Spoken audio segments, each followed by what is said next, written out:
એમના પસંદગીના સ્ટોક જાણવાનો, ખાસ કરીને અમિતજી આજના દિવસે હવે વાયદા બજારમાંથી આપની પસંદગી ખાસ ક્યાં રહેશે?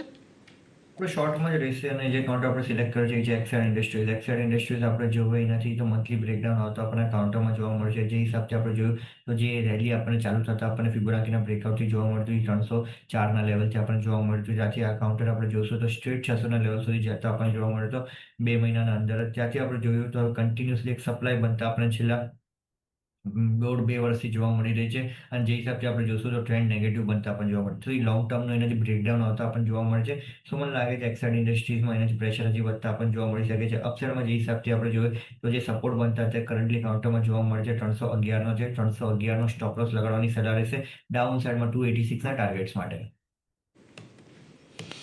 એટલે જો અહીંયાથી એક એવો સ્ટોક્સ એ જ્યાં આગળ તમને વેચવાલીની સલાહ છે, ખાસો એવો ઘટી ગયો છે, એટલે એના પર એક ધ્યાન રાખજો. એક્સાઇડ ઇન્ડસ્ટ્રીઝ 311નો સ્ટોપ લોસ લગાવો. નીચેમાં 286 સુધીના લક્ષ્યાંક આવી શકે છે, એટલે એક મોટો ઘટાડો અહીંયા આવે એવી શક્યતા છે. ધ્યાન રાખતા રહેજો અહીંયાથી એક્સાઇડ ઇન્ડસ્ટ્રીઝ પર.